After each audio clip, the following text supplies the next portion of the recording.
Welcome back, people. We got another video. This is on the Paslic PC100 or Leon X PC100. So a little bit of a review here. We've shown a lot of different things on this bike. We did the unboxing video and all that kind of stuff. Now overall, this is a pretty good bike, and we are very, very close to 600 miles review on this bike. Now, there is one little short problem with this. I say short, yeah, it kind of shortens the distance. So basically, all the time you're pedaling or using the throttle, as you can see, the battery works there. We did have a problem with the battery, but we got that problem fixed. We showed that in another video. Yeah, we have a little bit of a problem with the range on this thing. So if you're, as long as you're pedaling or using the throttle, it will add miles onto your speedometer. But if you're not, and you're just riding, rolling and not pedaling or using the throttle, it doesn't add the miles onto the bike. A little bit silly, but I guess you could always buy a new speedo and track your distance properly.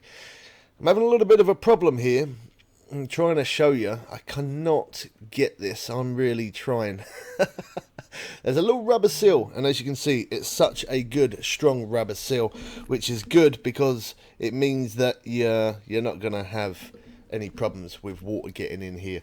Now this bike has been used in really, really heavy duty water, really proper heavy rain, yeah, and this bike has not had any problems at all. Although it's not a closed motor, it is an open motor. It's yeah, it's a little bit different compared to on the other e-bikes that we have shown, which I will show you the motor soon. But other than that, again, it still has not had a problem. So there's the USB port there, and when you put that rubber seal back down, trying to get it back up again is near fact impossible. My brother managed to come in and help us pull it off. I could not.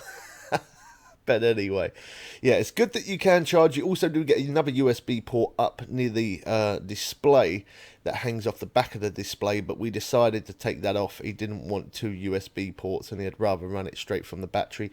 We've done a little bit of cable management. We've changed the front brake cable and rear cable, and as you can see here, I'm showing the tyres. We have also swapped out these tyres, which are 26 times 2.2. Probably wouldn't recommend going any bigger in size than that. Definitely it has to be 26 because it is a 26-inch wheel. But any bigger than 2.2 of a tyre, it is going to be rubbing on the back. So yeah, probably wouldn't recommend anything bigger than 2.2. Those tyres I did buy on eBay, if anyone's interested. I did have a problem with the disc brake, but I'm sure somebody was fiddling with the bike. There was quite a few screws missing, but there wasn't screws missing when I put the bike together. So I'm sure that somebody, when it was locked up, left out. Maybe someone was trying to do something with that. I don't know. That's kind of, can't even explain that. But anyway, I put new ones in, run the cable all the way down on the outside of the frame. It was inside, and I've got it on the outside of the frame leading to the back here, which I am going to change and put it back through the frame at some point. I just did that as a quick method because as I said, we had to replace the rear brake cable. We do have semi-hydraulic brakes on this one, and we've got the just standard rear light there that we brought. He did also have a mud guard, which that did snap off. The original seat is still there. Yeah, that's pretty much, he's done well with this bike, to be fair. I have had to swap out the brake pads quite a bit on it, but yeah, he's done quite well on it. I'm quite surprised. My brother has a problem with trying to look after stuff. There's some specks of warning about the battery. So the problem that we did have with the battery when it first turned up, the battery, I don't know why, but it was faulty. But I did contact the company, and straight away they helped us fix the problem. This is a 48 volt and I think it's a 11.6 amp battery, if I remember rightly, 350 watt motor, but this motor is peaking up to 500 watts to even sometimes even close to the 700 watt. So yeah, this motor's definitely been districted, so it is a little bit faster, and obviously this is the website there, as you can see that I'm going along slowly, that you can purchase this bike from if you wanted to get one yourself, of course. So showing you the rear tyre is exactly the same as the front tyre at 2.2, 26 2.2. So the 26 is the inch of the size of the wheel, and the 2.2 is how thick it is. So as you can see, the motor there, it's not a closed motor, it is it's an open motor. Now closed motors are more tightly sealed, more compact, and more not exposed to gaps. But that motor, as I said, in a really heavy duty rain, has held up very, very well. The crank on this only comes with one crank rather than this set of 3 cranks, and he's not bothered. My brother is happy to leave it like that. Although he has thought about upgrading it to the 3 crank, he still has not bothered, so clearly he must be happy with the way that is going.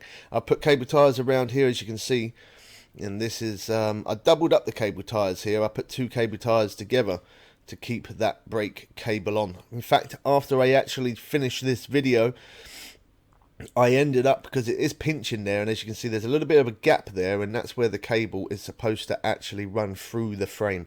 So literally, as soon as I finished this video, I did do that. I took it all off, cut all the cable ties, put it going back through the frame the proper way. There is the key slot, so if you put your key in there, you can turn it and it will release your battery. Now when you put the key in and you turn the key, it won't do anything until you see this little bit of plastic it pulls out here. You need to pull this bit of plastic, put your key in, turn the key and pull that bit of plastic, and then the whole entire battery will come off. Now this bike, I can't really fault it, to be honest. It's good, really good on hills. Top speed is around 26 miles an hour. That's without me even doing a speed hack on this thing. So really, really good. Here, down here, next to the warning spec, there's another little rubber seal, which again I do have a little bit of a problem trying to get off, but there, that is how I charge the battery. Now you can charge the battery on the bike or off the bike. Again, that is completely up to you. That's your choice. But again, that rubber seal has held out since he's had the bike.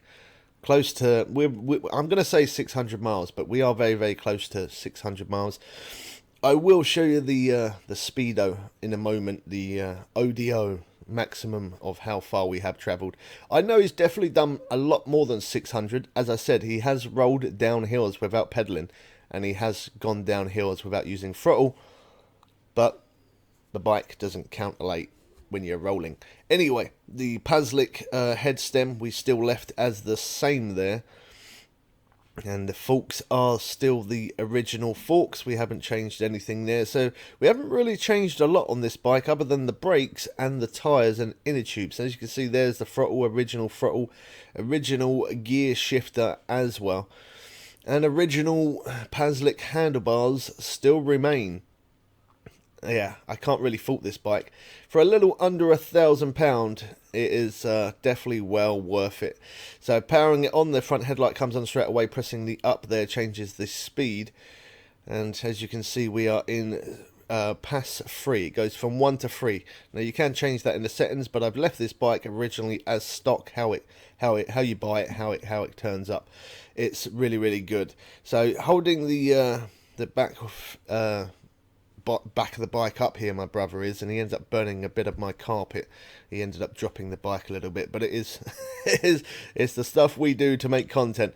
But yeah, as you can see there, he's 27 miles an hour there, and the wheel's spinning along nicely until he drops it a little bit on the carpet. But it says 599 on the ODO, and on the miles it says 599.1. So yeah, we are definitely over 600 miles on this bike, because as I said, you are going to need to get another speedo to find out your exact range. But he's not too bothered about how much he's travelling, how many miles. And as you can see there, the max speed is 28.2, average is 5.6 miles an hour. And the bike has been on for 1 minute. It tells you how long you've had the bike on. But 599 there, and over on the left you can see the trip is 599.1. So basically 600 miles this bike has done. If you've got any comments, do leave them in the comment section below. Don't forget to subscribe so you don't miss out for more e-bikes and more on this one. If we have any problems with it, of course, we will make other videos and put those out there.